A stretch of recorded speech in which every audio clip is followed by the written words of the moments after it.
Hi, my name's Damien, Application Engineer for Solitech. Today, the blog we're going to have a look at is create a spiral staircase.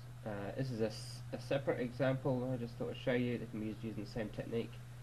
This one, however, uses a tapered helix to create a tapered spiral staircase. Okay, so starting with a new part, we're going to create our basic layout of what we want. We're going to pop on there a 2-meter wide staircase.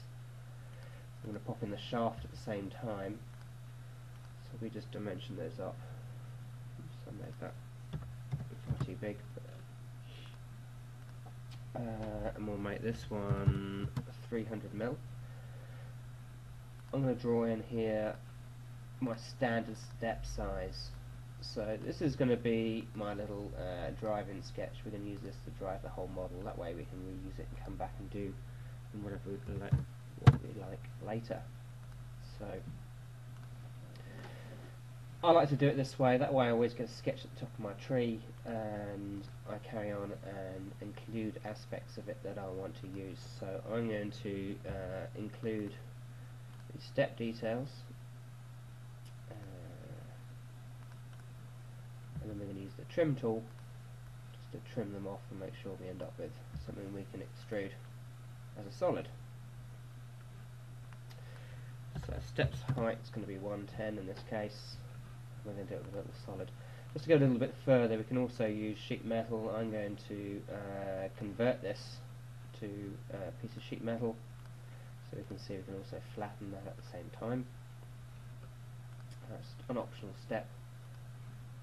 And what we're going to do now is, under the curves, you'll see we get a helix tool that allows me to convert any circle into a helix. So I'm going to create one sketch that includes just the outside circle.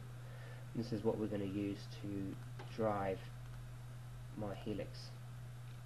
Okay, we have a number of choices of how we drive it. I'm going to do height and pitch. We can do 4 meters, we can make it go high as we want. I'm going to say 4 meters with a pitch of 2 meters, which should be enough to walk up it. Okay, our start angle is, as we drew a horizontal line here, we're going to have ours at 270, but it could be start wherever you wanted.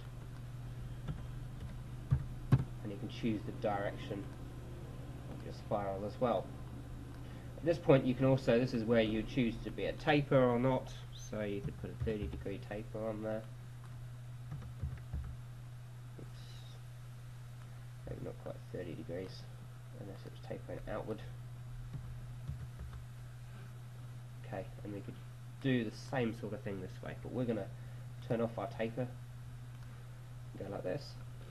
Okay, so the next aspect, I'm actually going to pattern this solid body all the way around that path. So we're going to use a curve-driven pattern. Lets me choose this helix or spiral as a path. I can choose how many instances do I want. Important thing to remember is to pattern the body. Okay, and I'm going to say I want them equally spaced around here, or you could do a pitch of a certain size. So the other thing we need to do is we can either have them aligned to the seed, as you can see they'll all be exactly horizontal, or we can align them to a face. So this has a tangential face to my pattern. Let me just click that once more.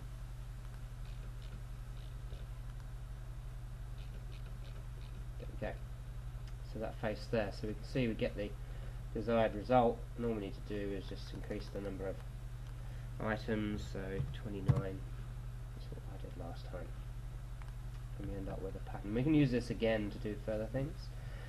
Next I'm going to create another body. We're going to include this item here and extrude this all the way to the top and a little bit further, so just choose your height. 100 looks perfect to me. Note that we have to uncheck merge result because we're not in the weldment environment yet. It needs to be a separate body because it's not going to be able to connect to these sheet metal components correctly. Next we're going to create the side panel. So I'm going to do this by making a new sketch. This time we're going to choose to use a 3D sketch and include my helix. The main advantage about this method is that we can now extend our helix. We can even dimension it. So I'm actually going to dimension it from a point to a point. Remember, I'm in 3D. Hitting my tab key tabs between my 3 coordinate systems. How far do I need that over? I'm going to say 20 millimeters. And then we're going to use an extruded surface. Okay, and we need to choose a direction because we're doing it an extrusion from a 3D sketch. It doesn't know a direction, so we need to choose an entity like a shaft to give me my direction, and then we just choose how far do I want to go. I'm going to overdo it one way, and then I'm going to choose direction 2, hopefully around about the same distance, and we get our little side plate. Okay, that looks perfect. Okay, before we turn that into a solid, we're just going to trim it. So I'm going to use my top plane to trim the bottom off, so we can see trim surface, and we're going to do the same on the top. I'm just going to add a plane on here to trim with, and trim surface with that plane, and we're going to remove this top piece. Okay, so very simple to move through there. We could make this a flattenable using a lofted bend. I'm just going to go straight for a simple thicken command, which is going to allow me to thicken this, and I'm going to choose quite a thick side piece because it's going to make it appear nicer. Notice that it won't want to merge results and it will have an error, so we're going to turn that off as well.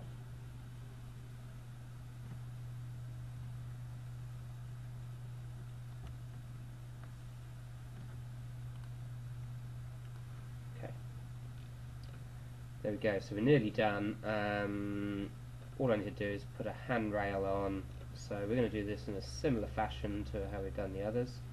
I'm going to create another 3D sketch with a line going straight up, and I'm going to lock that to Y, and we're going to connect this to my path.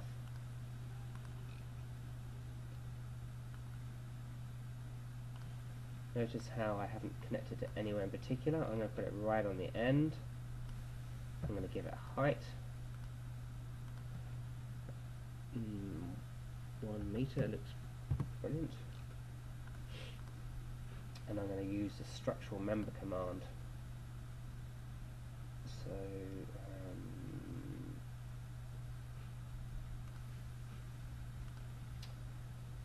I'm going to use a circular hollow section, or maybe what we'll use is a square hollow section 350 grade. 50 by 50.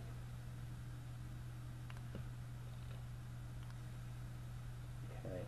Then the key is we can locate by any point on here. So if we want to offset it a little bit further, all we have to do is draw some sketch points elsewhere to locate this and rotate it to where we want.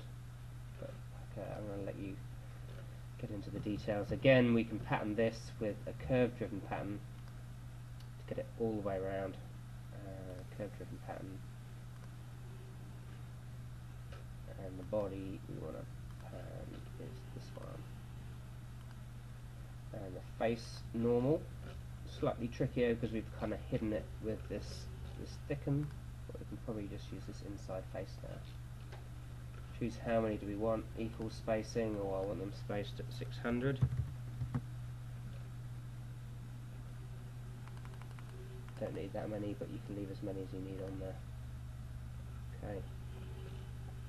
Then I would choose to actually create another 3D sketch, and we can copy it from this one here. I can probably just include the whole of that sketch. Using this sketch we can create another sweep and put the handrail on. and we're about done. So we're going to leave it like that. See, one, I've just gone a little bit further in the time that we had, but doing exactly the same